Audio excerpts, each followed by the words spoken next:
ये दुनिया अब देख चुकी है। आज के युग में कुछ छिपाया नहीं जा सकता। उनके कहने से इस प्रकार की बातें अब कोई बहाना नहीं चलेगा। पूरी दुनिया इन चीज़ों को अपनी खुली आंखों से देखा है। वो पूर्ण रूपेण दोषी है और उनकी मनसा गलत है। और उन्होंने पहले भी कहा था कि भाई केवल हम मंत्री नहीं हैं, हम हिटलर भी हैं, हम बॉस भी हैं, हम कुछ भी कर सकते हैं।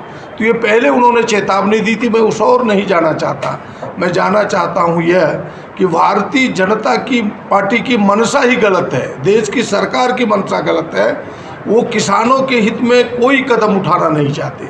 किसान आंदोलन कर रहे हैं 10 महीने से, अध्यक्ष जी ने ही बताया, आप सब भी जानते हैं। और उस आंदोलन को पहले कुचलने का प्रयास, अनसुनी करने का प्रयास और फिर दोबारा यह घटना दोनों प्रमाणित करता है कि वो हमारी बात, जो देश की बात है, जो किसानों की बात है, उन बातों से वो बेखबर रहना चाहते हैं, इन चीज़ों को दबाना चाहते हैं। और उसी का परिणाम ये घटना है।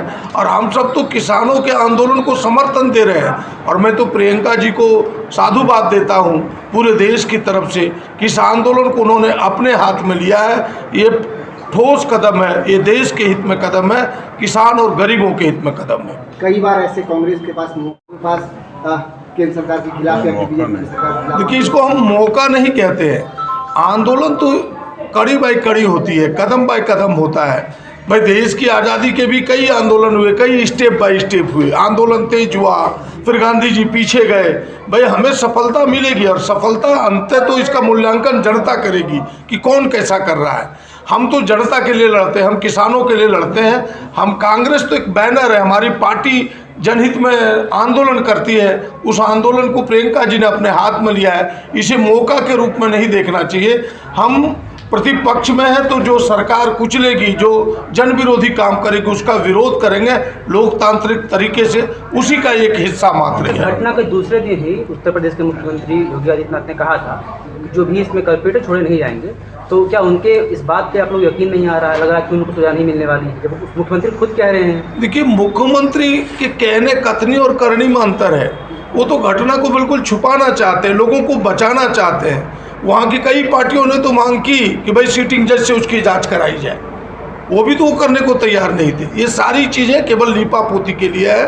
हम न्याय चाहते हैं, किसानों को न्याय मिले, जिसने उसकी हत्या की है उसको सजा मिले। और ये आंदोलन का एक हिस्सा है। और झारखंड के कांग्रेस पार्टी ने इस आंदोलन में अपनी भागीदारी देने का फैसला किया है। कार्यकर्ता भी मारे गए हैं उसमें, क्या उनके लिए भी कुछ है? बीजेपी के भाजपा कार्यकर्ता भी मारे गए हैं उस घटना में। उन्हें भाजपा के कार्यकर्ता वो मारे गए तो उन्हीं के हाथों से मारे गए हैं। कोई भी मरे उनको तो न्याय मिलना ही चाहिए, चाहे वो भाजपा को हो, कांग्रेस के हो, किसान हो, जो भी मरे हों, सबको न्याय मिले, उनके हत्यारों को सजा हो, ये हमारी मांग है। Thank you.